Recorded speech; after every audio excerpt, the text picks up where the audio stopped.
नमस्कार। हामीले अवलम्बन गर्ने धर्म, संस्कृति र परम्परा हाम्रो एउटा पहिचान पनि हो। चाहे दसैँ होस् वा तिहार, छठ होस् वा लोसार, ईद, यी परम्परा, भाषा, वेशभूषा हाम्रा गौरव हुन्, हाम्रा विविधताका आयाम हुन्। तर विडम्बनाका साथ भन्नुपर्छ, यहाँ परम्परा र संस्कृति जोगाउन पहल गर्नेहरूभन्दा मास्न चाहनेहरू सलबलाइरहेका छन्। धर्ममा राजनीति, भाषा, वेशभूषा, संस्कृतिमा राजनीति झाँगिएको छ। अब सबै वर्ग समुदायले भन्न थालिसके अति भयो राजनीति हो, अति नै हुन थाल्यो राजनीति। कोही मन्त्री पाएकोमा फुरुङ्ग छन्, कोही मन्त्री बन्न पाइन बनाउनु पर्यो भन्दै आन्दोलन गराउँदैछन्, कोही बोलेर विरोध त कोही मौनतामा असन्तुष्टि पोखिरहेका छन्। यहाँ पार्टीका नेता सांसद भनेकोमा हाम्रो हुन जो बने पनि ठिकै भन्ने छैन। आफू र आफन्तलाई नै पद र लाभ चाहिएको छ। देश र जनताको सेवा त फगत बोल्ने बोलिन पर्यो। मन्त्री बन्नु छ, टन्न कमाउनु, आफन्तलाई पद बाँड्नुलाई नै उपलब्धि ठान्नेहरूको जमात राजनीतिमा बढ्दैछ। पद, पैसा र लाभ नचाहियोस् भने कसरी? चुनावमा गरेको करोडौँ खर्च उठाउनै पर्नेछ। हिजो यो गर्छु त्यो गरिदिन्छु भनेका व्यापारीका लागि काम गर्नै पर्नेछ। जनता खान पाए पाउन्, नपाए नपाउन्। हिजो भोट माग्न हात जोड्दै हिँडेको क्षेत्रमा सडक, पानी, बिजुली पुगोस् वा नपुगोस्, यसको मतलब किन पो गर्नुपर्छ? नेता सुध्रिएनन्, सुध्रिँदैनन्। यसैले अब तपाईँ हामी सुध्रिनुपर्छ। झुटको खेती गर्ने, आफू र आफन्तको फाइदाका लागि मरिमेट्नेहरूलाई नेता बनाउने होइन। निर्वाचन क्षेत्रमा आउँदा लखेट्ने प्रण गरौँ, बहिष्कार गरौँ। फेरि पनि बेवकुफ बन्ने कि बुद्धिमानी, फैसलाको अधिकार तपाईँ हाम्रै हातमा छ। आउनुहोस् सुरु गरौँ आम जनताले बेहोरेको समस्या, अभाव र सरकारी सेवा सुविधाको झन्झट समाधानको सारथी बन्ने कार्यक्रम जनताको इजलास। म पुण्य प्रसाद धमला। कार्यक्रमको सुरुवातमा हेरौँ यो झलक।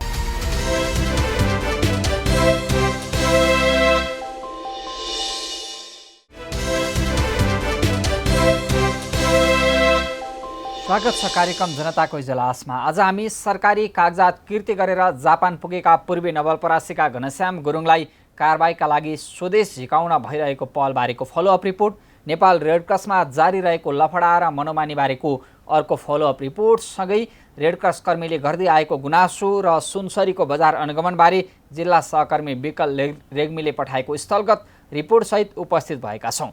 तपाईसँग पनि कुनै गुनासो र समस्या भए हामीलाई पठाउन वा टिपाउन सक्नुहुनेछ। तपाईँहरूका जानकारीलाई हामी कार्यक्रममा उच्च प्राथमिकता दिनेछौँ। अब आजको पहिलो विषय, पूर्वी नवलपरासीको अमरापुरीका घनश्याम गुरुङले लिएको 2वटा नागरिकता र पासपोर्टसँगै जालसाजी गरेर श्रीमतीको नाममा अर्कै महिला जापान पुर्याएको बारेको रिपोर्ट हामीले यसअघिकै कार्यक्रममा प्रसारण गरेका थियौँ। हामीले सरकारी कागजात किर्ती गरेर अर्को जालसाजीसहित जापान पुगेका गुरुङ बारेको समाचार प्रसारण गरेसँगै अहिले कसुरदार गुरुङमाथिको अनुसन्धानलाई तीव्रता दिँदै स्वदेश झिकाउने पहल सुरु भएको छ। जिल्ला सहकर्मी भीम भुसालको सहयोगमा तयार पारिएको यो फलोअप रिपोर्ट हेरौँ।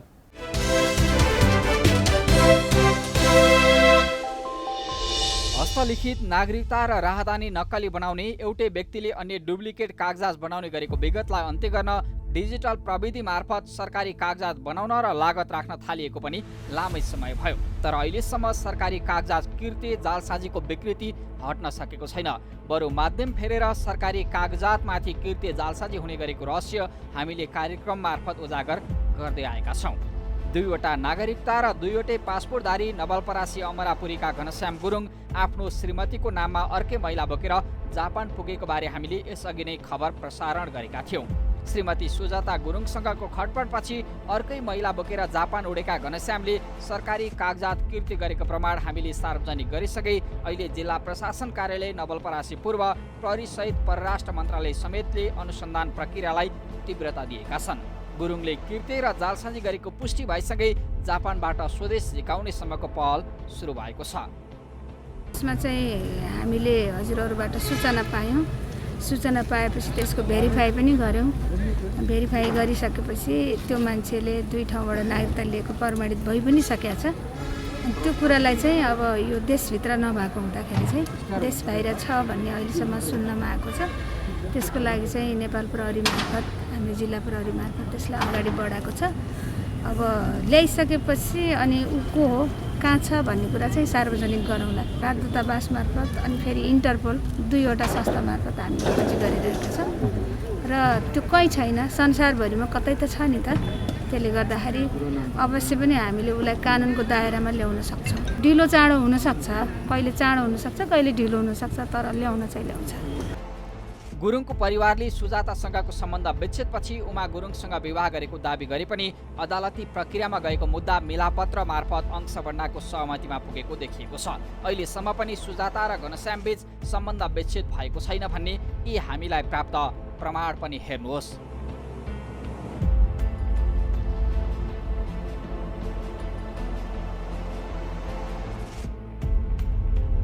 होला श्रीमान श्रीमती बीचको खटपटका कारण अंशबन्डा र अलग अलग बस्ने सहमति पनि भयो होला, तर कानुन अनुसार नै छोराछोरीको लालन पालनको दायित्वबाट अहिले श्रीमान घनश्याम भागेको गुनासो सुजाताले गरिरहेकी छिन्। पहिलेदेखि हेपेको मलाई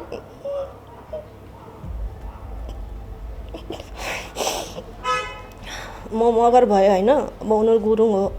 अब उसले मैले धोका दिन न तँलाई गर्छु भनेर बिहा गर्यो, तर घरको मान्छेले सुरुदेखि नै मलाई हेपे थियो। जब घरमा भित्र आउँदाखेरि जेठाजुले टिका पनि लगाएन होइन, हामीले त गर्दैन, यसले हामीलाई मान गर्नुपर्छ भनेर भने। ठिक छ, मैले गरेँ, मैले जस्तो माइत सिकेको मैले सबै गरेँ होइन। त्यो पनि मलाई थाहा हुन्थ्यो, तिनीहरूले आफ्नो भाषामा मलाई हमेसा कुरा सुनाउने। यो जेठाजु जेठानी होइन, यिनीहरूले एकदम मलाई अरू उसमा यो जेठानीले जसमा मलाई एकदम टोक्ने के, एकदम म गर्ने यो त्यो भने त उनीहरूले सुन्थेन होइन। मैले एउटा कानले सुन्थेँ, एउटा कानले उडाइदिन्थेँ। मैले होस् बुढा साथमा छ भने किन आफूलाई हुने होइन भनेर। तर मलाई सासू ससुराले एकदम माया गर्नुहुन्थ्यो। ससुराले उनले त त्यस्तो केही पनि भन्नुहुन्थेन। हेप्ने त सबले यिनीहरूले पछाडि कि मेरो अगाडि नै बसेर कुरा काट्थे, तर मलाई थाहा हुन्थेन। त्यसपछि अब राम्रै हुने त अलिअलि झगडा हुन्थ्यो बुढाबुढीको, तर त्यति पनि हामी मिल्थ्यो कि जहिले पनि, जति झगडा भए पनि। तपाईको घर बिगार्न जेठानी जेठाजुले भूमिका खेले भन्ने हो। यो जेठाजु जेठानी हो, यो के अरे दलबहादुर र सानो गुरुङ होइन यो। त्यसपछि मेन यो आमाजु, यो के अरे बालकुमारी गुरुङ, यो गैँडाकोटमा बस्छ। उसले यसैले मेन बिगाडेको मेरो घर। त्यो केटीसँग जाने होइन, उनीहरूलाई भेटाउने उनीहरूले गर्ने रहेछ। मलाई पछि थाहा पाएँ सबै कुराहरू, तर मलाई त ऊ थिएन कि उसले गर्छ भनेर। तर जब पासपोर्ट बनायो होइन, मलाई लग्छु भनेर ऊ गऱ्यो, अनि ठिकै छ भनेर गऱ्यो। अब त्यसमा अलिक बुढाबुढीको झगडा भएको थियो। झगडा हुँदाखेरि त्यहाँदेखि मैले भने ठिक छ म हान्न, तिमी जाऊ होइन, हेर म के अरे यतै बस्छु भन्दाखेरि अब उनीहरूले के चढायो गर्यो त त्यतिसम्म मलाई थाहा पाएन। पछि मैले यसो सुनेँ कि मेरो नाममा अब उसले नक्ली पासपोर्ट बनाउन त लिएर गएको, तर उसले नक्ली के अरे बुढी पनि बनाएर लिएर गएछ। म सुनेँ पछि अस्ति मैले अब यो ऊ हाल्दाखेरि पनि टिभीमा यो अस्ति एड हाल्दा पनि फेरि पछि थाहा पायो कि घरको सबैजनाले त्यो केटीलाई लिएर गएर वकिल राखेर यो बुहारी हो, बच्चाको आमा हो भनेर के अरे दलबहादुर गुरुङ, सानो गुरुङ, मोहन गुरुङ र यो के अरे बालकुमारी गुरुङहरू गएर नै वकिल राखेर त्यो केटीलाई पनि लिएर गयो। अब सासू बित्नु भयो होइन, त्यतिखेर त्यो सासूलाई पनि लिएर गएर राखेर के अरे ऊ बुहारी हो भनेर कागज बनाएर लगेको रहेछ। आफ्नी श्रीमती सुजाता गुरुङको नाममा जारी भएको राहदानी मार्फत उमा गुरुङलाई जापान पुर्याएका घनश्यामले नागरिकता नम्बर 08152837 मार्फत सन् 2014 नोभेम्बर 30 देखि 2024 नोभेम्बरको समयसीमा राखेर घनश्याम गुरुङको नाममा जारी भएको यो राहदानी र घनश्याम गुरुङले श्याम गुरुङको नाममा 08391810 नम्बरको अर्को नागरिकता बनाएर सन् 2025 जनवरी 19 देखि 2025 जनवरी 18 सम्मको समयसीमा रहेको दोस्रो राहदानी बारेको यो प्रमाण पनि हेर्नुहोस्।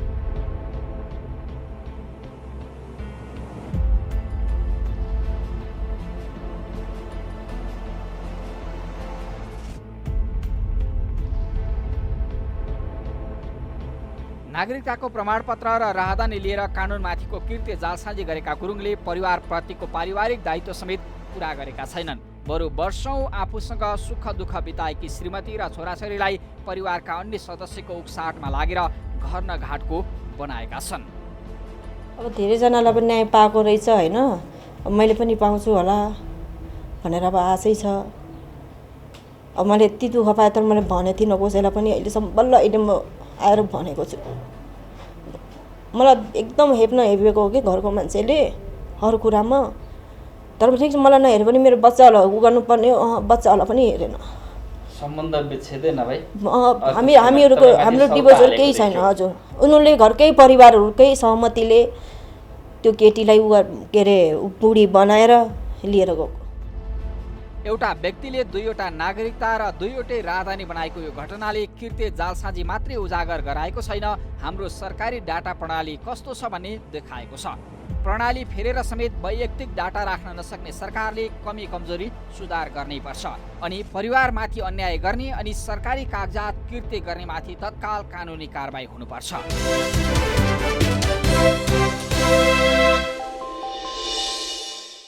कानुन विपरीतको गतिविधिमा संलग्नमाथि तत्काल आवश्यक कानुनी कारबाही होस्। अनुसन्धान गर्दैछौँ, कारबाही हुन्छ गरिन्छ भन्ने प्रतिबद्धता होइन, व्यवहारमा कसुरदारलाई सजाय मिल्नुपर्छ। अन्यायमा परेकी श्रीमती र छोराछोरीले न्याय नपाउँदासम्म हाम्रो फलोअप जारी रहनेछ। अब कार्यक्रमको अर्को विषय, हामीले विगत 3 वर्षदेखि नेपाल रेडक्रस सोसाइटीभित्र झाँगिएको मनमानी र दाताको अनुदानमा हुँदै आएको ब्रह्मलुटबारे कार्यक्रम प्रसारण गर्दै आएका छौँ। हाम्रो निरन्तरको खबरदारी अनि जिल्ला प्रशासन कार्यालय, संसदीय समिति र समाज कल्याण परिषदको छानबिनबाट समेत रेडक्रसमा पदाधिकारीको मनमानी र आर्थिक अनियमितता भएको तथ्य उजागर भइसकेको छ।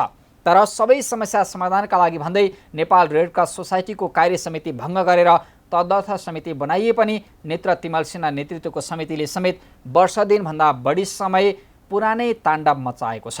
केन्द्रले 6वटा जिल्ला शाखाहरूमा विद्यमान रहेको कार्य समितिलाई भङ्ग गर्दै समानान्तर तदर्थ समिति गठन गरेपछि विवाद र मनमानी थप सतहमा आएको छ।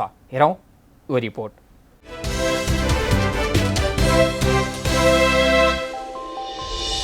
नेपाल रेडक्रसको सिद्धान्त हो मानवता, निष्पक्षता, तटस्थता, स्वाधीनता, ऐच्छिक सेवा, एकता र विश्वव्यापकता। तर यी सिद्धान्तमा रेडक्रसको नेतृत्वमा आउने व्यक्तिहरूले सिद्धान्तकै धज्जी उडाइरहेका छन्।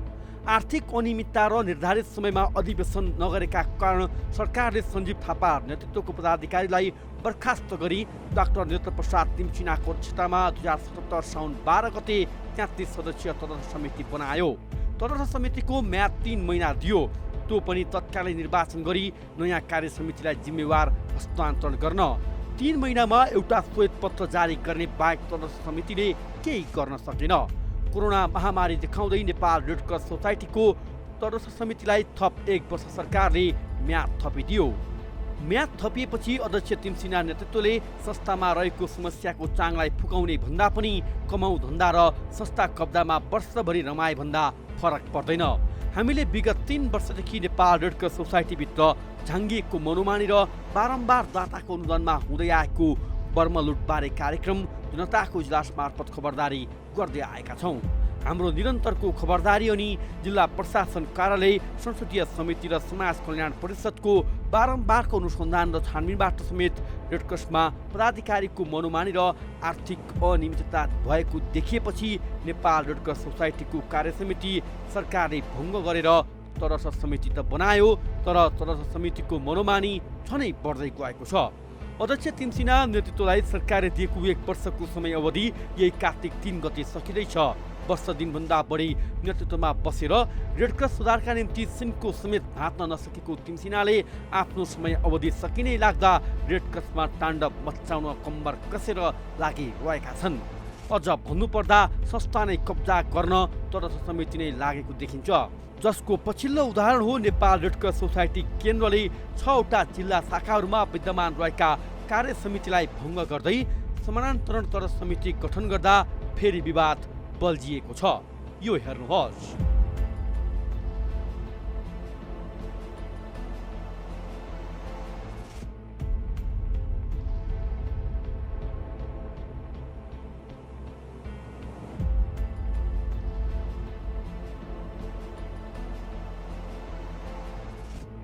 जिल्ला शाखाको अधिवेशनका लागि केन्द्रले निर्वाचन अधिकारी खटाउने र निर्वाचन प्रक्रिया अगाडि बढाउने विधानमा व्यवस्था छ। रेड क्रसको विधान अनुरूप प्रत्येक 4 वर्षमा अधिवेशन हुने तथा कारणवश 1 वर्षको थप भएका र विधान अनुसार पटक पटक अधिवेशनको माग गरेका सिन्धुपाल्चोक, भक्तपुर, म्याग्दी, कालीकोट, रामेछाप र स्याङ्जा गरी 6 वटा जिल्ला शाखाहरूमा समानान्तरण तदर्थ समिति गठन गरेको हो।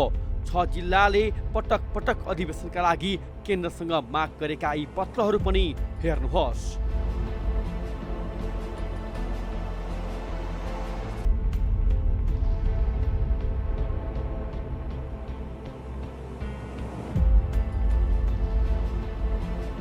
संस्था नवीकरण तथा अधिवेशनको जिम्मेवारी पाएका केन्द्रीय तदर्थ समितिलाई जिल्ला शाखा विघटन सम्बन्धमा स्पष्ट कार्यदेशमा उल्लेख भएको नदेखिँदा 6 वटा जिल्लाको जिल्ला शाखा विघटन सम्बन्धी कार्यान्वयन नगर्न जिल्ला प्रशासन कार्यालय काठमाडौँले गत असोज 5 गते केन्द्रलाई पत्राचार गरेको थियो। प्रशासनले गरेको पत्राचारलाई टोकरीमा मिल्काउँदै तिमसिना नेतृत्व मनलागीमा उत्रिएको हो। विधान बमोजिम सबै 7 प्रदेशहरू र 20 वटा जिल्लाहरूको हुनुपर्ने निर्वाचन रोक्नुपर्ने कारण के हो? निर्वाचन माग गर्दा समेत निर्वाचन रोक्ने तदर्थ समितिले राजनीतिक भागभण्डाको आधारमा जिल्ला शाखा तदर्थ किन बनाएको हो? यदि कुनै स्वार्थ छैन भने कोही जिल्लामा पूर्व पदाधिकारीलाई तदर्थ समितिमा नराख्ने र कोहीलाई राख्ने कार्य के आधारमा गरिएको हो? यस्तो व्यवहारले संस्थागत हित गर्छ? हामीले प्रश्न राखेका छौँ। विधान संशोधन गर्नै हुँदैन भन्ने हाम्रो मनसाय होइन, तर निर्वाचित कार्य समितिले विधान संशोधनको प्रस्ताव ल्याउँदा विधि सम्मत हुन्छ भन्ने हाम्रो मान्यता हो। केन्द्रीय तदर्थ समिति नेपाल रेड क्रस सोसाइटीको विधान बमोजिम बनेको हो कि समाज कल्याण ऐन 2049 को दफा 20 को उपदफा 2 बमोजिम बनेको हो? यसमा पनि हामीले प्रश्न राखेका छौँ। के यो सबै समस्याको समाधान विधान संशोधन हो? होइन भने निश्चित कामको जिम्मेवारी पुरा गर्न बनेको तदर्थ समितिले निर्वाचित कार्य समिति सरह काम गर्न पाउनुपर्छ भन्नु कतिको जायज हुन्छ? हिजोको समितिले तपाईँबस निर्वाचन गर्न सकेन, सरकारले अर्को कमिटी बनायो, तर त्यसको म्याद चाहिँ अनियमित 3 महिना किन भनेको भन्दाखेरि चाहिँ खालि त्यसको काम भनेको निर्वाचन गरेर विधिवत रूपमा संस्थाको विधान अनुसार निर्वाचन गरेर त्यसलाई हस्तान्तरण गर्ने हो होइन। त्यो कारणले 3 महिना भन्यो, तर उसले 1 वर्ष अरू थपेर राखेर पनि यत्रो समयसम्म पनि उहाँहरूले नवीकरणप्रति चासो देखाउनु भएन, नवीकरणप्रति एकदमै चासो देखाउनु भएन र उहाँहरू पोलिटिकल्ली रूपमा विधानलाई चेन्ज गरेर कसरी संस्था कब्जा गर्ने, उहाँहरू वास्तवमा हाम्रो विधानले तदर्थ समितिलाई आउने निर्वाचनमा कि त कुनै जिल्लाबाट प्रतिनिधि भएर आउनु पर्यो, सो त उहाँहरू लड्न पाउनुहुन्न। र अहिले भएको कार्य समितिका पदाधिकारी र सदस्य अधिकांश सदस्यहरू जिल्ला शाखामा हुनुहुन्न, उहाँहरू प्रतिनिधि भएर आउने अवस्था छैन। त्यसकारण आफै नेतृत्वमा आउनका निमित्त विधानमा चाहिँ तदर्थ समितिले पनि भाग लिन पाउने व्यवस्था चाहिँ बनाएर मात्रै उहाँहरू निर्वाचन गर्नपट्टि लाग्ने र हामीले चाहिँ यो अधिवेशन नवीकरण गर्ने कुरामा चाहिँ उहाँहरू लाग्नु भएन, कुनै पनि इस्युमा लाग्नु भएन। त्यसको हामीले प्रतिकार गर्नु। दोस्रो कुरो चाहिँ अब हिजो साधारण सभा किन बहिष्कार गऱ्यौँ भन्ने यहाँहरूको जिज्ञासा पनि हुनसक्छ, किनभने उहाँले भोलि प्रश्न गर्न सक्नु होला। साधारण सभाबाट बजेट अनुमोदन भयो भने न तपाईँको त्यो नवीकरण होला भन्ने कुरा होला। यत्रो वर्ष सुतेको, अब तपाईँले अघि पत्रकारज्यूले भनिसक्नुभयो, अब दिन गर्ने हो भने 4 दिन बाँकी छ। हिजो अधिवेशन गरेर 4 दिनमा उहाँले नवीकरण गर्न सक्नुहुन्छ, 14 महिनामा नसकेको कुरा 4 महिनामा त सक्नुहुन्न। अझ अध्यक्ष तिमसिना नेतृत्वको ज्यादती यतिसम्म छ कि असोज 23 गते सम्पन्न गरिएको भनिएको साधारण सभामा गणपूरक सङ्ख्या नै नपुगी साधारण सभा सञ्चालन गर्नु प्रदेश र जिल्ला कार्य समितिबाट सभापति अध्यक्ष सहभागी हुनुपर्ने, यदि सभापति र अध्यक्ष सहभागी हुन नसक्ने अवस्थामा कार्य समितिको बैठकको निर्णयबाट तोकिएको प्रतिनिधि सहभागी हुनुपर्नेमा गैर प्रतिनिधिहरूलाई धम्की दिएर समेत सहभागी गराउँदा गणपूरक सङ्ख्या नपुगेको यो अर्को तथ्य हेर्नुहोस्।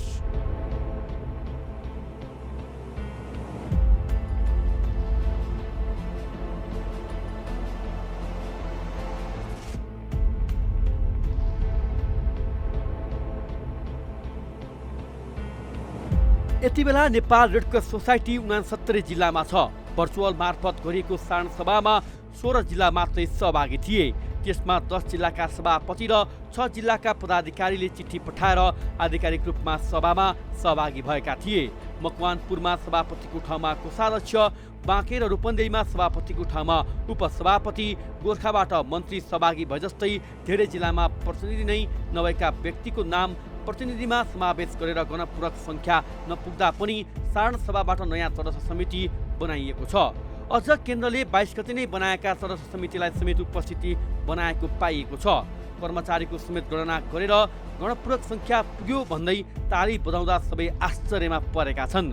आखिर कार्तिक 3 गते म्याद सकिन लागेको तदर्थ समितिले किन हतार निर्णयहरू गरिरहेको छ भन्ने प्रश्न उब्जिएको छ। के थियो त तदर्थ समितिलाई दिएको कार्यादेश र काम?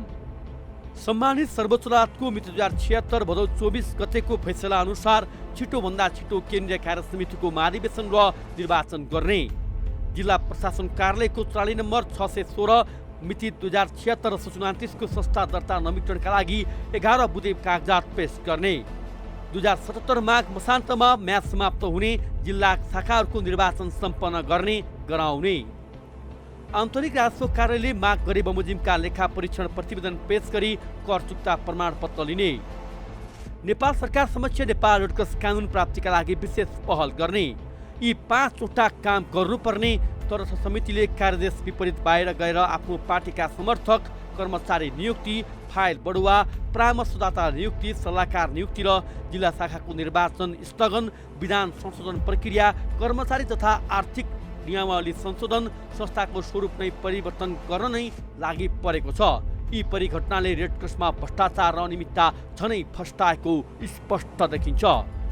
तदर्थ समिति गठन भएपछि भएका अवैधानिक कामहरू तदर्थ समितिको अधिकार क्षेत्र विपरीत रेडक्रसको विधान संशोधन कार्य प्रारम्भ गर्नका लागि केन्द्रीय सदस्य अरुण खनालको संयोजकत्वमा समिति गठन मन्त्री परिषदले गर्ने नियुक्तिलाई लत्याउँदै वर्तमान तदर्थ समितिले एजेन्डामा नै नराखी एकलौटी रूपमा 2077 पौष 9 गते गोदावरीमा बसेको केन्द्रीय कार्य समितिले उपमहामन्त्री पदमा दिपेन्द्र राज ढकाल नियुक्ति कार्यादेश विपरीत ठाडो आदेशमा एमाले समर्थक कर्मचारी नियुक्ति फाइल बढुवा सरुवा सल्लाहकार नियुक्ति र उपशाखा जिल्ला शाखा प्रदेश सभाहरू विघटन गर्ने तयारी कर्मचारी नियमावली तथा आर्थिक नियमावलीहरू संशोधन गरेर निर्देशकहरूको 5 वर्षे र कार्यकारी निर्देशकको 3 वर्षे कार्यकाल बनाउने निर्णय जुन वर्तमान तदर्थ समितिको अधिकार क्षेत्रभित्र पर्दैन।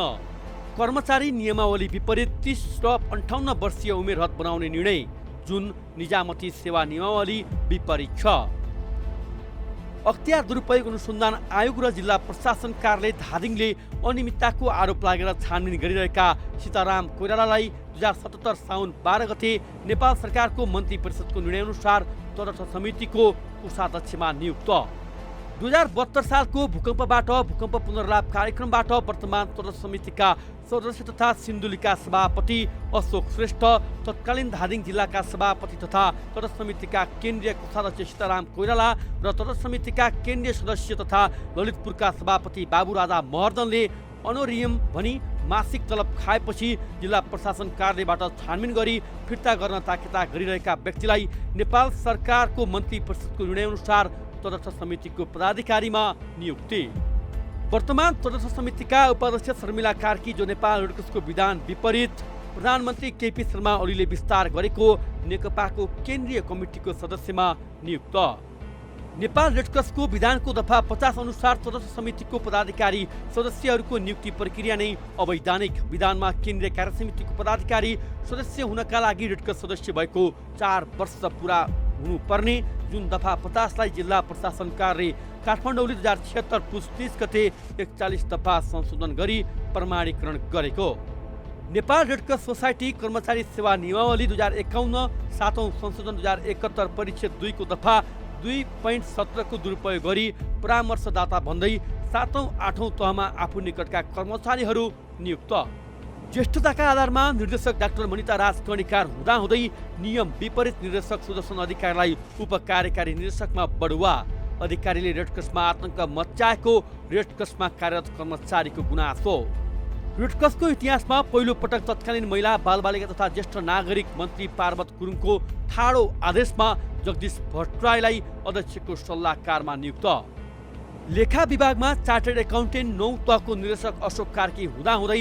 8औं तहको उपनिर्देशक माधव प्रसाद गुणीलाई विभागीय प्रमुखमा नियुक्ति एकै पदमा 12 वर्षभन्दा बढी कार्यरत धेरै कर्मचारीहरू रहे पनि आफू निकट नन्दराज थपलिया र सुरक्षा पौडेललाई मात्र फाइल बढुवा गरेको तत्कालीन लेखा विभागका निर्देशक धर्मदत्त बिडारीलाई निजामती सेवा नियमावलीको ठाडो उल्लङ्घन हुने गरी कर्मचारी प्रशासनमा सरुवा।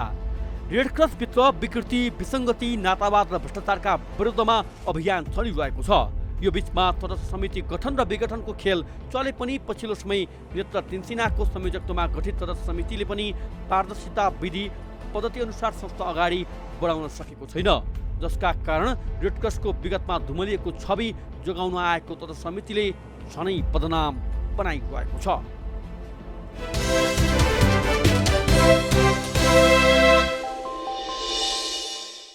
रेडक्रस सामाजिक संस्था विपदमा नागरिकहरूले बेहोर्नु परेको प्रतिकूलतामा सहयोग गर्ने दाताहरूको लगानीमा चलेको संस्था।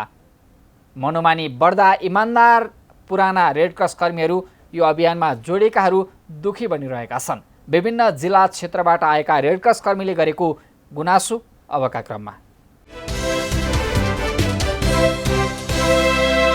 हामी आफै वैधानिक दायित्व पुरा गर्न पटक पटक प्रयत्न गर्दै पनि हामीलाई वैधानिक दायित्व हुनु पुरा गर्ने कुनै चाहिँ के अरे त्यही नदिएपछि बाध्य भएर हामीले सिडिओ कार्यालयमा होइन हामीले पनि एउटा निवेदन हाल्यौँ। हामीलाई भङ्ग गर्यो, यसलाई चाहिँ हामीलाई चाहिँ काम गर्न दिएन, हामीलाई चाहिँ वैधानिक दायित्व पुरा गर्न दिएन र हामीलाई भङ्ग गर्यो भनेर हामीले निवेदन हाल्यौँ। त्यसपछि सिडिओ कार्यालयले तेरो यो कार्यक्षेत्रभित्र पर्दैन, किनभने यो तदर्थ समितिले भङ्ग गर्ने कार्यक्षेत्रभित्र पर्दैन भनेर चाहिँ उसले चाहिँ के त हाम्रो जिल्ला शाखा भङ्गलाई रोक्यो।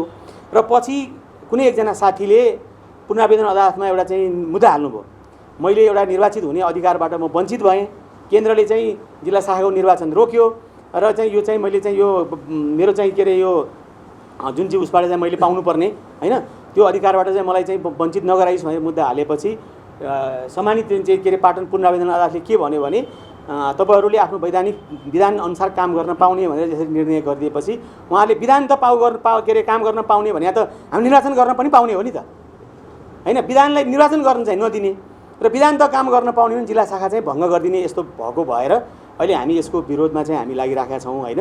कुनै संस्थामा सरकारले मतलब चाहिँ यो काम गर्नु भनेर चाहिँ भन्यो, उहाँहरूले त्यो काम गर्न सक्नु भएन।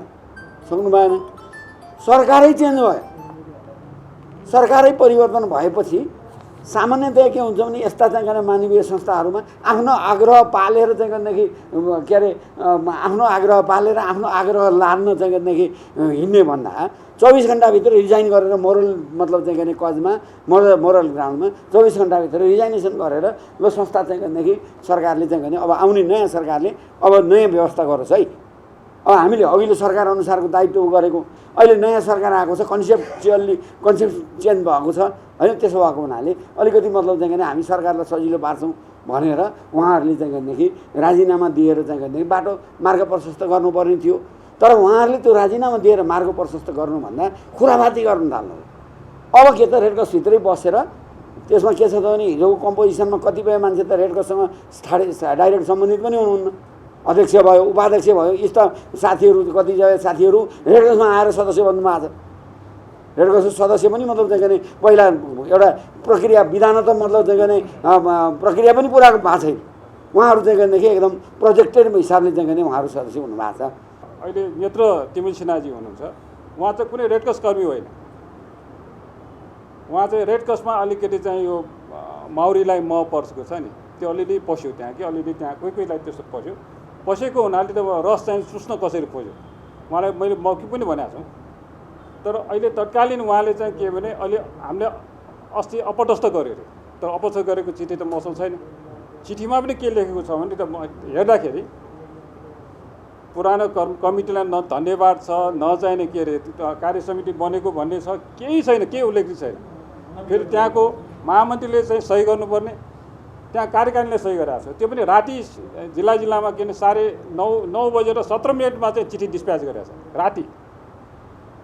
त्यो त चाहिँ पुरा कु गरेको हो नि त। त्यो त्यस्तो गर्दाखेरि अहिले पनि म सिन्धुपाल्चोक जिल्लामा के भन्छ, सिन्धुपाल्चोक जिल्लामा ठुलो बाढी आएको छ, ठुलो भूकम्प आएको छ। अहिले पनि अब अस्ति र आजै पनि त्यहाँ हेलम्बुमा चाहिँ हामी फेडरेसनको पैसा बाँड्दैछौँ। तर अब म जानुपर्ने त्यहाँ, तर त्यहाँ कुन हैसियतले जाने के गर्ने भन्ने कुरा अहिले त्यहाँ बाँडिरहेको छ, त्यहाँ ब्याङ्क मार्फत बाँडिरहेको छ अहिले पनि। तर त्यो रोक्ने के भन्ने कुरा भयो मैले, तर नरोकौँ भन्ने कुरा हो।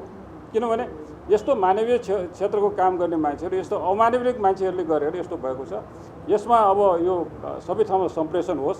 रेड क्रस नबुझेको आइएनजिओ फेडरेसनबाट ल्याएर केही अध्यक्ष उपाध्यक्षहरूलाई ल्याएर त्यो सरकारहरूले एउटा आफ्नो पार्टीको कार्यकर्ताको एउटा रेड क्रस बनाइयो र अहिले पनि उहाँहरूले अब यो रेड क्रसलाई कसरी कब्जा गरौँ।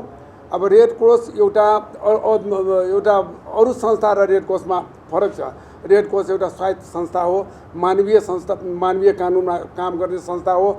डिजास्टरदेखि लिएर स्वास्थ्य शिक्षा सबैमा उसले स्मुथली नेपाल सरकारको सहयोगी भएर आएको संस्थालाई एउटा आफ्नो कार्यकर्ता पाल्ने किसिमको एउटा संस्था बनायो र उसले आफूलाई स्थापित हुनको लागि अहिलेसम्म विभिन्न गतिविधिहरू गरेर उपशाखादेखि जिल्ला शाखा प्रदेश हुँदै सबैलाई चुनाव ब्रेक गरेर एउटा उसलाई जुन विधान संशोधनको माइन्ड कार्ड त्यसै थिएन त्यो त्यसमा अल्मल्याएर 3 महिनामा फेरि 1 वर्षमा पनि केही नगरेर खालि उनीहरूले अहिले करोडौँ रुपियाँ भ्रष्टाचार गरेको छ। र त्यसलाई म पनि एउटा मेरो नाम राजदेव यादव, म सिराहा रेड क्रसको सभापतिको नाताले अब भर्चुअल मिटिङ भए पनि म उपस्थिति भएर नै त्यसमा भाग लिउँ र उनीहरूलाई सल्लाह दिउँ भनेर म सिराहाबाट आएको। तर यहाँ के आयो, म 21 गते आयो, 22 गते नै 6 जिल्लालाई विघटन गरियो। उहाँहरूले अहिलेको यो अधिवेशनमा भाग लिनको निमित्त चिठी काट्नुभयो, पत्र काट्नुभयो। पत्र यहाँ छ। यो पत्रमा के भन्नुभयो भने सभापति आउनु होला, सभापति नआए शाखाको शाखाको निर्णयबाट छनौट गरेको अर्को मान्छे पठाउनु होला भनेर यो चिठीको 4औं नम्बरमा लेख्नुभयो। 4औं नम्बरमा लेखेपछि हामीले सबैले सभापतिको नाम हालेर पठायौँ। सभापतिको नाम हालेर पठायौँ। सभापतिको राइट के हुन्छ भने जुनसुकै ठाउँमा पनि निर्णय गर्न मतदान गर्ने अधिकार हुन्छ। सभापतिले चाहिँ मतदान गर्छ, राय बजाउँछ, राय दिन्छ। त्यो राय चाहिँ वैधानिक हिसाबले दिने उसको लिगल राइट हो। तर यहाँ भयो के त्यसपछि भने उहाँले सँगै अर्को दफामा के लेख्नुभयो भने सभापति यो चाहिँ तदर्थ समिति भएको जिल्लाहरूबाट चाहिँ पर्यवेक्षकको रूपमा भाग लिनेछ भनेर उहाँले लेख्नुभयो।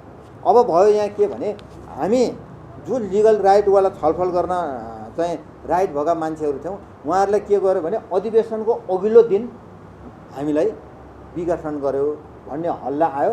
आएपछि नयाँ बनायौँ भने अब यहाँनिर मैले के जोड्न खोजेको भने अघि निर्वाचन जुन बेलामा सहज तरिकाले निर्वाचन हुन सक्थ्यो, निर्वाचन हुन नदिनु, रोक्नु, अनिश्चितकालको लागि रोक्नु र अहिले जो मतदानमा भाग लिन सक्ने राइट भएको छ उसलाई अघिल्लो दिन मात्रै उसलाई चाहिँ सहभागी हुन नपाउने गरी तदर्थ समिति बनाउनु। यसको दुईटै कारण, यसको एउटै मात्रै कारण के छ भने रेड क्रसमा भएका कमी कमजोरी र अनियमितताको विषयमा छलफलमा कुरा उठाउने मान्छे नहोस् र रेड क्रसलाई चाहिँ निर्वाचन गराउने र नियमित गतिविधिमा सञ्चालन अगाडि लैजानु भन्दा पनि आफ्नो पकेटभित्र आफ्नो चाहिँ मुठीभित्र रेड क्रसलाई राखेर अनियमितताका साथ रेड क्रस सञ्चालन गर्ने उहाँहरूको खेल हो भन्ने बुझिन्छ।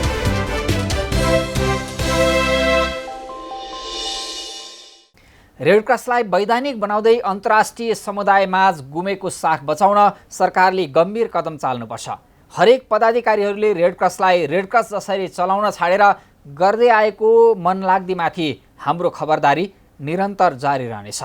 अब एकैछिन विश्रामपछि सुनसरीको बजार अनुगमनबारे जिल्ला सहकर्मी विकल रेग्मीले तयार पारेको स्थलगत रिपोर्टसहित उपस्थित हुनेछौँ। हामी सँगै रहनुहोला।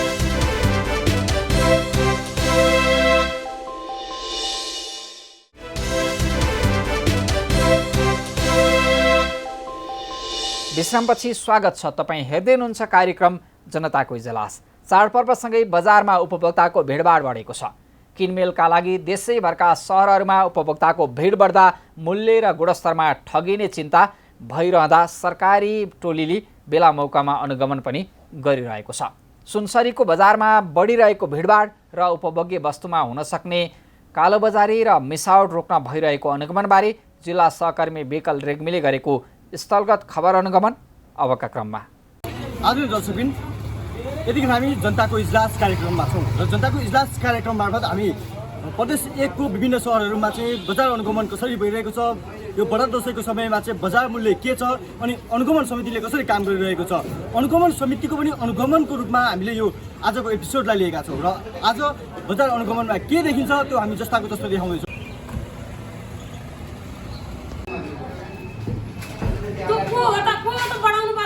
मलाई चिनाउ न, नगरपालिकाले खोज्दा व्यवसायीसँग कहिले नभेटिने अनि मासुको भाउ बढाउने बेलामा व्यवसायीसँग हुन्छ।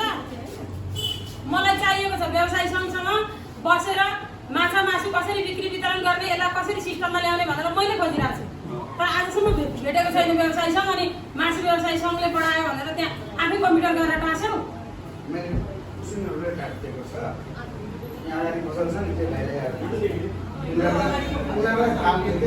हिजोसम्म अस्तिसम्म बेचेको भन्दा 1 रुपियाँ पनि मासुको मूल्य नबढाइकन बेच्नुपर्छ। अनि फेरि मासुमा चाहिँ मिसावट हुनु भएन।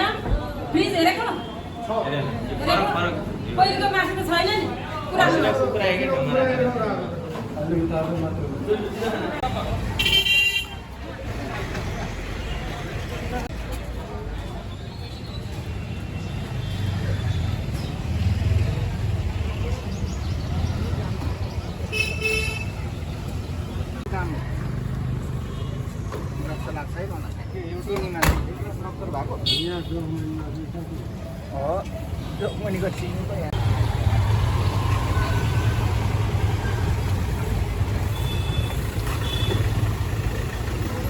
दर्शक यतिखेर हामी इटरी उपमहानगरपालिका परिसरमा छौँ र इटरी उपमहानगरपालिकामा अहिले इटरी उपमहानगरपालिका क्षेत्रभित्र भएका विभिन्न पसल, त्यसै गरी मासु पसल, त्यसै गरी किराना पसल, सब्जी पसल लगायतको चाहिँ अनुगमनलाई तीव्रता दिने बताइएको सँगै अनुगमनलाई तीव्रता बढाइएको छ।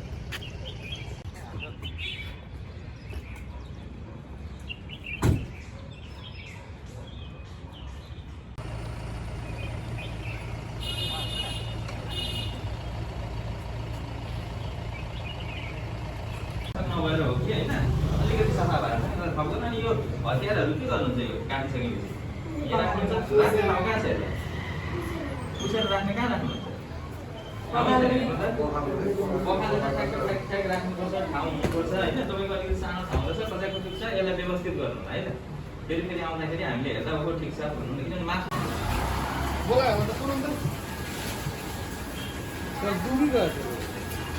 पढिहाल्छ नि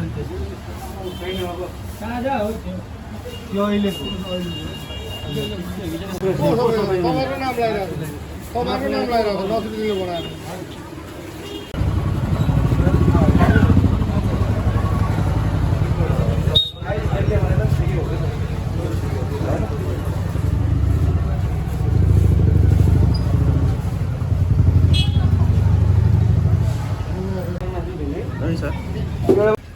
जान्छ भोलि। यो आज हिजोको हो कि कहिलेको? 2 दिन त भयो, हिजो र आज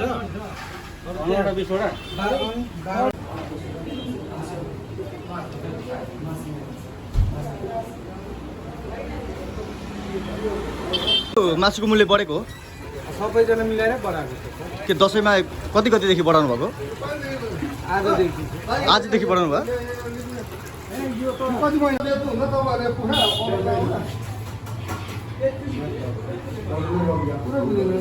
सर अनुगमन आउनुभएको के पाउनु भयो? फ्रिजमा अलिक सामान छोड्छु, 2 दिनसम्म होइन। यो पुनः मैले किन नि हो के कस्तो छ अनि यो सामानहरु अलिकति मिलाएर यसो अलिकति पारेर अलिकति व्यवस्थित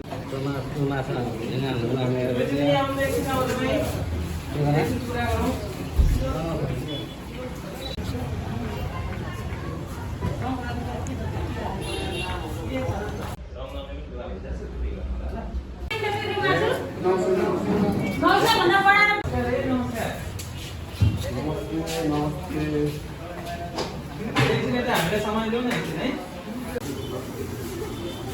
यो त्यहाँ चाहिँ कति टिकट हो कहिले भयो आजै हो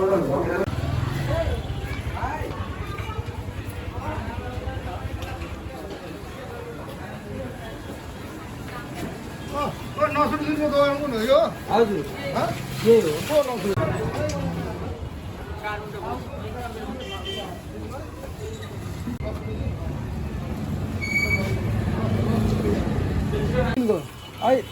हिजो बेलुकाको हो हजुर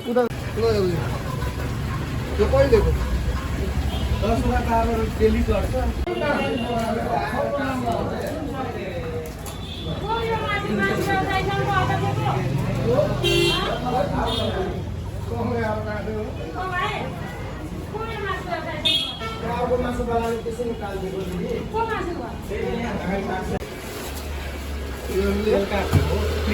चालु हुन्छ नि त अहिले अब गरेको यो कहिलेदेखि चालु गर्ने होला त्यो दर्ताको प्रमाणपत्र निकालेर चाहिँ नि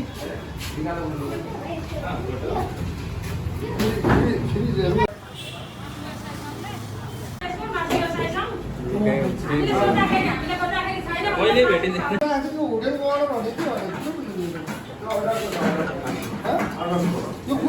कुन चाहिँ अर्डर आउँदा काट्नु खसी पुरा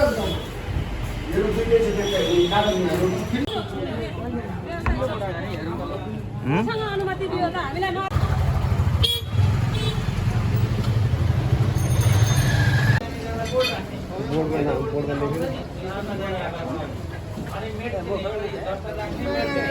पढिसकेँ मैले म हेरिसकेँ कहिले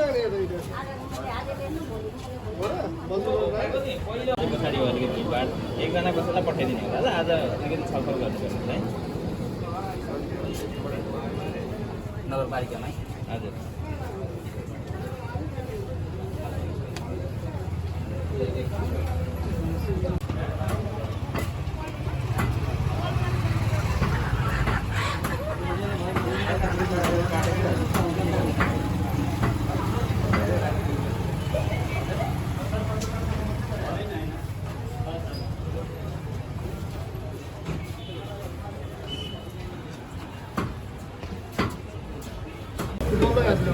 यो फाल्ने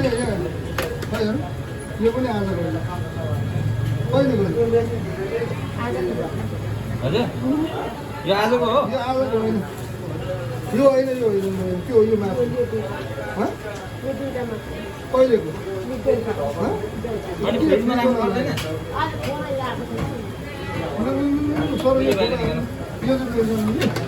यो अब यो पनि एउटा झोला ल्याउँछ यहाँ सरलाई देखाउँदा एकचोटि सर सर यो त बर्बादै छ त यो त फाल्ने खालको चिज जस्तो यो फाल्नु नै राखेको छ लु यो झोला ल्याउँदा आगो लगाएर फाल्ने तपाईँले फाल्नु त झोला ल्याउनु त यो सँगसँगै भएको फोटो पनि खिच्नु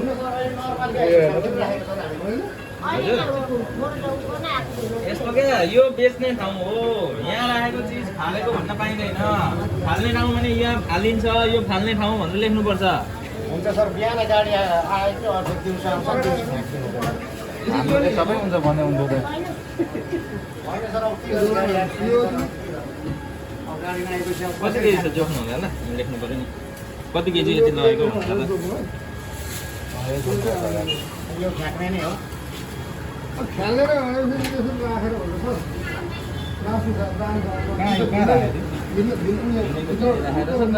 एकैसँग राख्ने होइन क्या पसलमा यसरी राख्ने होइन नि त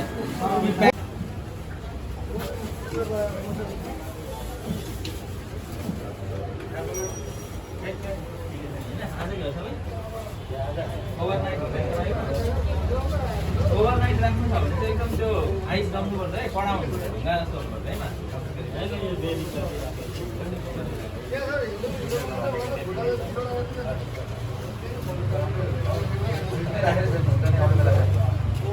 तत्काल बेलुका आएर बिहान मात्रै हो बाहिर बेच्दै गर्दा बनाउँदै गर्दा बेच्दै गर्दा बेच्नुपर्छ नि त नभए अहिले अहिले पहिले भन्दा हुन्छ हटियामा चाहिँ अब यस्तो हुँदैन सबै कालो न ढाँटीभन्दा कति दिन अगाडि भन्नु त ढाँटीभन्दा त्यो होइन त्यो कुरो नगर्नु न यिनीहरू तलको मुनि मुनि गरौँ साह्रो छ त्यो अनि यो के अरे फ्रिजमा खुट्टा मात्रै खुट्टै मात्रै हिजो मात्रै भन्नुहुन्छ खालि हिजोको अनि कसरी पत्याउनु यो होइन होइन यो खुट्टा चाहिँ अस्तिको बेला दुईवटा काट्नुपर्छ तिनवटा फेरि अहिले चाहिँ फेरि अस्तिको भन्नुभयो अघिसम्म चाहिँ मैले सोध्दा मासु चाहिँ यो मासु चाहिँ हो मासु चाहिँ हिजोको होइन हिजोको मात्रै भन्नु खुट्टै मात्रै दिएछु हिजोको खुट्टा त कति भएको होइन होइन खुट्टा 4-5-20 चाराको हिसाबले 5वटा काट्नु हिजोको मात्रै भन्नु त म त अलमल्ल परेँ क्या यो खुट्टा त अनि लु सर हिजो काटेको मात्र 350 घाँसी मात्र 350 यो तरिका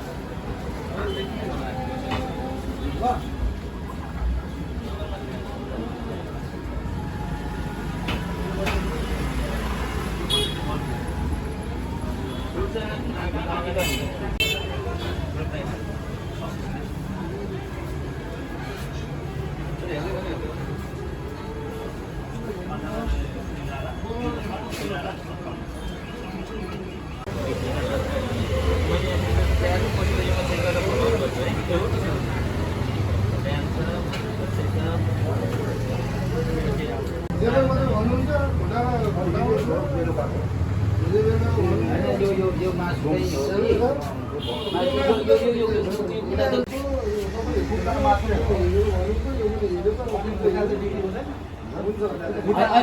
अहिले हटियामा हामी देख्न सक्छौँ इटलीका बजारहरूमा जब दसैँ तिहार लगायत विभिन्न चाडपर्व आउँछ तब चाहिँ मासु लगायत अन्य पदार्थहरूको अन्य खाद्य सामग्रीहरूको चाहिँ मूल्य वृद्धि गरेको हामी देख्न सक्छौँ। अहिले यो पसलमा हामी देख्न सक्छौँ कि यहाँ खसीको मिक्स मासु रु 1000 र खसीको बोसो बिनाको मासु रु 1100 लेखिएको छ। यही मिति 2078 साल असोज महिनाको 24 गतेदेखि खसीको मासुमा वृद्धि गरिएको जानकारी गराइएको छ। अनुगमन समिति आउँछ, अनुगमन समितिले बारम्बार निगरानी गर्छ तर कहिले कारबाही गर्दैन, जसको कारण यस्ता घटनाहरू दोहोरिरहने गरेका छन्। अनुगमन समितिले यस वर्ष पनि विगतमा जस्तै अनुगमन गरेको छ, अनुगमन गर्छ र सचेतना र उहाँहरूलाई चाहिँ सुझाव दिन्छ, उहाँहरूलाई सचेत गराउँछ तर कारबाही गर्दैन, जसको कारण वर्षेनी यस्ता घटनाहरू दोहोरिरहेका छन्। यो अनुगमन भन्ने कुरो चाहिँ सधैँभरि हुनु पर्यो। यो जब चाडपर्व आउँछ त्यति बेला मात्रै गरेर भएन। यो चाहिँ एउटा जनतालाई पब्लिकलाई देखाउने दाँत जस्तो मात्र भयो। सधैँभरि गरिदिएदेखि राम्रो हुन्छ र मासुमा मात्रै नगरिदिएर अरू खाद्य पदार्थहरू छ त्यता पनि गरिदिएदेखि धेरै राम्रो हुने थियो कि यो महिनामा एकचोटि गर्दै हुन्थ्यो होइन। यो मासुको लागि मात्र होइन, फलफुल सब्जीहरू सबैको लागि गर्दै हुन्थ्यो सरकारले। यो जुन चाडपर्व आएको बेलामा भनेको उनीहरू भ्याइ नभए पनि भइराखेको हुन्छ होइन। त्यतिखेर महिनामा सधैँभरि महिनामा एकचोटि गर्दैदेखि उनीहरू पनि अलिकति चेतावनी आउँथ्यो होइन, त्यति गर्दै हुन्थ्यो भन्छु म चाहिँ। अनि अहिलेको यो अनुगमनलाई चाहिँ कसरी हेर्नु भएको छ? अहिले यो देखाउने त्यो जुन जब के भन्छ स्याल पनि करायो कुखुरा पनि हरायो भने जस्तै मात्रै हो जस्तो लाग्छ क्या। सधैँभरि गर्दै हुन्थ्यो। तपाईँहरू अनुगमनमा आइराख्नु भएको छ होइन? विभिन्न पसलहरू, तरकारी पसल, त्यसै गरी मासु पसलहरू अनुगमन गरिरहनु भएको छ। अनुगमन मात्र गर्नुहुन्छ कि कारबाही पनि गर्नुहुन्छ? हामी यस्तो छ सर, हामी चाहिँ जनताको सबैभन्दा नजिकको निकाय नै स्थानीय तह हो, त्यो तपाईँहरूलाई पनि थाहा छ। र हामीले चाहिँ विशेष गरी कारबाही भन्दा पनि हामी सुधारतर्फ चाहिँ अलि अगाडि बढौँ भन्ने हाम्रो सोच हुन्छ। तर प्रत्येक वर्ष चाहिँ तपाईँहरू सुधारकै लागि सुझाव दिनुहुन्छ, कहिल्यै सुधिर्दैन, किन होला? यस्तो छ सर, अब हामीले चाहिँ हाम्रो आफ्नै ऐन पनि छैन। हाम्रो आफ्नै ऐन नभएपछि कारबाहीको प्रक्रिया पनि अलिकति गाह्रो छ। त्यही भएर हामीले चाहिँ विगत वर्षदेखि चाहिँ हामीले जस्तो अहिले हामीसित खाद्य प्रविधिका साथीहरू हुनुहुन्छ, त्यस्तै हामीसँग पशु चिकित्सक हुनुहुन्छ, उहाँहरूको सबैसँगको समन्वयमा चाहिँ हामीले गरिरहेछौँ। र अब चाहिँ हामी कारबाहीमा पनि हामी अगाडि बढ्छौँ, किनभने योभन्दा अगाडि पनि हामीले मासु पसलहरूलाई चाहिँ धेरैचोटि नै हामीले तपाईँले भने जस्तै अलिकति छुट दिए जस्तो पनि एउटा भान भइरहेछ। त्यसकै लागि हामीले आज चाहिँ एउटा मासु पसलहरूको चाहिँ सर्वदलीय बैठक बसेर अहिले 2 बजे चाहिँ नगरपालिकामा हामीले सबैलाई बोलाएको छौँ। त्यहाँबाट चाहिँ अलिकति केही कडा निर्णय हामीले गर्नै पर्ने हुन्छ जस्तो देखिएको छ। र अहिले हामी यो दृश्य देख्न सक्छौँ, इटरीको बजार क्षेत्रमा चाहिँ अहिले बजार अनुगमन भइरहेको छ र बजार अनुगमनमा यो दृश्य देखिरहँदाखेरि यो न्यू हाम्रो मिट सेन्टरमा हामी आइपुगेका छौँ। यसमा हामीले हेर्ने हो भने यहाँ मासुको मूल्य बढाएको हामी पाउँछौँ। यो मासुको मूल्य विगतमा कुनै निर्णय गरेर कुनै स्थानीय तहसँग वा मासु व्यवसायीसँग निर्णय गरेर गरिएको निर्णय होइन। यहाँ सूचना तास गरिएको छ यही मिति 2078 साल असोज महिनाको 24 गतेदेखि खसीको मासुको मूल्य वृद्धि भएको जानकारी गराएको छ। यो मूल्य वृद्धि गरेको विषयलाई यो टाँस गरिएको सूचनालाई चाहिँ इटरी उपमहानगरपालिकाको उपमेयर लक्ष्मी गौतमले अहिले आएर च्यातिरहनु भएको छ। यो मूल्य कुनै आधिकारिकता छैन र यसरी मूल्य वृद्धि गर्न पाउँदैन भनेर इटरी उपमहानगरपालिकाको उपमेयर लक्ष्मी गौतमले च्यात्नु भएको छ। यसै विषयमा हामी इटरी उपमहानगरपालिकाको उपमेयर लक्ष्मी गौतमसँग कुराकानी गर्दैछौँ। उपमेयरजी हजुरलाई स्वागत छ। जस्तै आज तपाईँहरू अनुगमनमा आउनुभएको छ, के पाउनुभयो? होइन, हामी अनुगमन एक हप्तादेखि नै गरिरहेछौँ। विभिन्न क्षेत्र अरू क्षेत्र हेरिरहेको थियौँ। अलिक बढी दसैँमा मासुमा मिसावट पनि हुने अनि मूल्य वृद्धि पनि गर्ने भएकोले गर्दा मासुलाई नै अझै नियमित दिनुपर्छ भनेर हामीले आज मासु हेर्दैछौँ। हिजोसम्म एउटा मूल्यमा बेचिरहेको मासु आज चाहिँ 1100 भनेर मासुको मूल्य 1100 प्रति किलो भनेर सूचना टाँसिएको छ। यो कसले बढायो भन्दा अब मासु व्यवसायी सङ्घले भनेको छ। अरू बेला हामीले मासु व्यवसायी सङ्घ खोज्दाखेरि मासु व्यवसायी सङ्घ भेटेका छैनौँ इटरीमा। अरू बेला पनि हामी मासु व्यवसायी सङ्घ छ भने यसलाई कसरी सिस्टममा ल्याउने, कसरी मासुलाई एउटा चाहिँ सिस्टमले बिक्री वितरण गर्ने, सरसफाइ कसरी गर्ने भनेर हामीले खोज्दाखेरि भेटेका छैनौँ। मासुको मूल्य बढाउने बेलामा मात्रै मासु व्यवसायी सङ्घ कहाँबाट आयो, यो हामीलाई अनौठो लागेको छ। र हामीले अहिले 2 बजे सबै मासु व्यापारीहरूलाई नगरपालिकामा बोलाएर यो मूल्य वृद्धि गर्नेको हामीसँग कुनै समन्वय छैन। स्थानीय तहसँग कुनै समन्वय नगरिकन स्थानीय सरकारसँग यो मूल्य रेट चाहिँ कसले तोक्यो, यो मलाई अनौठो लागेको छ। त्यसले गर्दा यो मासुको बिक्री भएको के अरे बढाएको मूल्यमा मासु किन्न हुँदैन। कोही पनि उपभोक्ताहरूले हिजोसम्म जे मूल्य थियो त्यही मूल्यमा मासु किन्नका लागि हामी अनुरोध गर्छौँ। र कसैले बढेको छ भनेर बढाएर मासु बिक्री वितरण गर्न खोज्छ भने कहाँबाट बढ्यो, कसले बढायो, बढाउने आधार के हो, कोसँग समन्वय गरेर बढाइयो, कसको अथोरिटी लिएर बढाइयो, त्यो मासु व्यवसायी सङ्घ कहाँ छ? त्यो हामीले नदेखेको, स्थानीय सरकारले नदेखेको नबुझेको मासु व्यवसायी सङ्घले हामीलाई जस्टिफाई गर्नुपर्छ। यो हामी खोजी गर्छौँ र यदि बढाएर बिक्री वितरण गरेको पाइयो भने हामी कारबाही गर्छौँ। जस्तो तपाईँले अनुगमन गर्नुभयो, हामी कारबाही गर्छौँ भनेर भन्नुहुन्छ होइन। विगतका वर्षहरूमा पनि तपाईँले कारबाही गर्छौँ भन्नुभयो, अनुगमन गर्नुभयो, तर कारबाही गर्नु भएन। यिनै पसलहरूमा तपाईँ आएर अनुगमन गर्नुभएको थियो। यही पसल हो, विगत 1 वर्ष अगाडि तपाईँ अनुगमन गर्नुभएको थियो तर कुनै कारबाही भएन। यसपालि पनि त्यही घटना दोहोरिएको छ, तर तपाईँले कारबाही गर्छौँ भन्नुहुन्छ, कारबाही हुँदैन। किन? विगतमा मासुको मूल्य बढाएको थिएन। सरसफाइमा अब व्यवसाय दर्ता नगरेको, कर नतिरेको यो कुराहरूमा हामीले चिठी काट्छौँ। उहाँहरूले गएर त्यसलाई चाहिँ आफ्नो प्रक्रिया अनुसार पुरा गर्नुहुन्छ। तर मासुको मूल्य बढाएको भेटेको चाहिँ हामीले यसपालि मात्रै हो, आज मात्रै हो। हामीले कारबाही गरेका छौँ, धेरै मासु पसलहरूलाई कारबाही गरेका छौँ। हामीले कारबाही भनेको हामीलाई कानुनले दिएको अधिकारभित्र रहेर हामीले कारबाही गर्ने हो। हामी 5000 देखि 20000 जरिमाना गर्न सक्छौँ, पसलमा ताला लगाउन सक्छौँ। मुद्दा चलाउनु पर्यो भने हामीले त्योभन्दा माथिल्लो निकायमा गएर मुद्दा चलाउन सक्छौँ। त्यसले गर्दा कानुनले हामीलाई जति अधिकार क्षेत्र दिएको छ त्यो अनुसार रहेर हामी कारबाही गर्छौँ। तर कारबाही भन्दा अगाडि पहिले हामी उहाँहरूलाई बोलाएर यो कसले बढायो, कसको अनुमति लिएर बढाएको भन्ने कुरा चाहिँ उहाँहरूसँग बसेर हामी छलफल गर्छौँ। आज 2 बजे हामी उहाँहरूलाई बोलाउँछौँ। तर व्यवसायीहरू आफै उहाँहरूको एउटा गोप्य छलफलमा चाहिँ उहाँहरू के भन्नुहुन्छ भने स्थानीय तह अनि अनुगमन समिति आउँछ, अनुगमन गर्छ अनि त्यतिकै जान्छ, हामीलाई केही हुँदैन, यो चाहिँ झाडो टार्ने काम हो। स्थानीय सरकार त्यसै गरी अनुगमन समितिले चाहिँ झाडो टारिरहेको छ, हामी डराउनु पर्दैन है भनेर व्यवसायीहरू आफै भन्ने गरेका छन्। तपाईँहरू झाडो टार्ने मात्रै काम गर्नुहुन्छ भनेर एउटा गुनासो पनि छ नि। कानुनले दिएको अधिकार क्षेत्रभित्र रहेर हामीले कारबाही गरेका पनि छौँ, कतिलाई जरिमाना गरेका छौँ। जरिमाना कतिलाई गर्यौँ यो वर्षभरिमा भन्ने लिस्ट हामीसँग छ। तर अब अहिले ताला लगाएर हामी गयौँ भने उहाँहरू 1 घन्टा पछि जानुहुन्छ, जरिमाना तिर्नुहुन्छ, फर्केर आउनुहुन्छ, ताला पसल खोल्नुहुन्छ, अनि स्थानीय तहले केही पनि कारबाही गरेन, भोलिपल्टदेखि पसल खुलेको छ भन्ने देखिन्छ। तर हामीले निश्चित रूपमा हामी पहिलोचोटि सुझाव दिन्छौँ, दोस्रो पटकदेखि त्यही कुरा दोहोरियो भने हामी कारबाही गर्छौँ। र यो पनि मूल्य हामीसँग अनुमति नलिई समन्वय नगरिकन बढाइएको मूल्य चाहिँ कार्यान्वयन हुँदैन। यदि कसैले यही मूल्यमा बिक्री वितरण गर्नुभयो भने हामी उपभोक्ताहरूलाई पनि बढेको मूल्यमा नकिन्नलाई हामी अनुरोध गर्छौँ।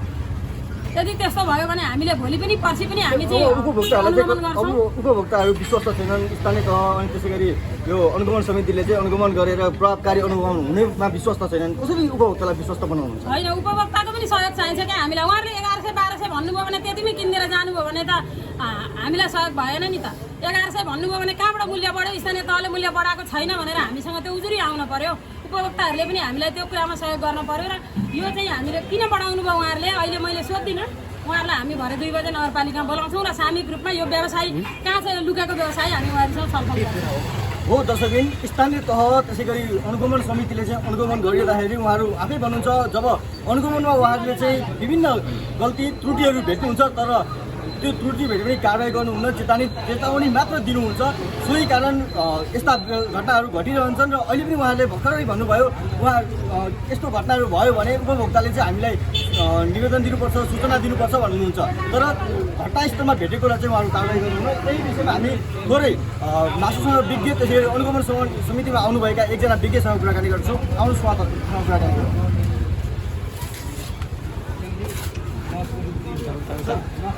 हजुर मासुसँग विज्ञ पनि हुन्छ होइन, बजारमा चाहिँ कस्तो खालको मासु भेटिएको छ अहिले अहिले खास गरी यो सायद यो बजार अनुगमन आएको भन्ने थाहा पाएर होला होइन, मासुको गुणस्तर विगतभन्दा चाहिँ केही सुधार भएको जस्तो देखिन्छ। तर मासुको पसलको स्तर होइन, मासुको पसलको स्तर चाहिँ अझै धेरै नै सुधार गर्नुपर्ने आवश्यकता छ। विशेष गरी चाहिँ सरसफाइहरूमा चाहिँ निकै नै कमी देखिएको छ। समग्रमा मासुको गुणस्तर हेर्दाखेरि चाहिँ अलि राम्रो नै छ, विगतभन्दा चाहिँ धेरै नै सुधार भएको छ। आदरणीय दर्शकबिन, जसरी यतिखेर बजार अनुगमनले तीव्रता पाएको छ, यो अनुगमन निरन्तर र हरेक समयमा हुनुपर्छ। महिनामा वा पाक्षिक रूपमा बजार अनुगमन हुनुपर्छ भन्ने उपभोक्ताको मागलाई स्थानीय निकाय, त्यसै गरी उपभोक्तावादी सङ्घ संस्था, त्यसै गरी अनुगमन समितिले चासोको साथ दिनुपर्छ। र अनुगमनको लागि मात्र होइन, अनुगमन गरेपछि त्यसमा सुधार पनि हुनुपर्छ। उपभोक्ताले स्वच्छ सफा खाद्य पदार्थ, खानेकुरा, त्यसै गरी मासुजन्य सामग्रीहरू प्राप्त गर्नुपर्छ। प्राइम टाइम्स टेलिभिजनको लागि सहकर्मी तेजवनको साथ विकल रेग्मी, सुनसरी। बजारमा मौसमी अनुगमन अनि यति जरिवाना उति जरिवाना भन्ने तथ्याङ्क खोजेको होइन आम उपभोक्ताले। नागरिकले राहत र सहुलियत पाउन सकुन्। बजारमा मूल्य र गुणस्तरमा भइरहेको मनमानी रोक्न सरकार गम्भीर बनोस्, यसैका लागि हाम्रो खबरदारी। यी र यस्ता कुनै पनि पीडा, व्यथा र गुनासोमाथि कार्यक्रम जनताको इजलास मार्फत निरन्तर खबरदारी गरिरहनेछौँ। व्यवसायीले नीति नियम मिचेर गरेका बदमासी, जनताको गुनासो र कथा व्यथासँगै सरकारी निकायबाट दिइने सेवा प्रवाहमा भए गरेका कमजोरी केलाएर हामी सुधारको प्रयास कार्यक्रम मार्फत खोज्नेछौँ।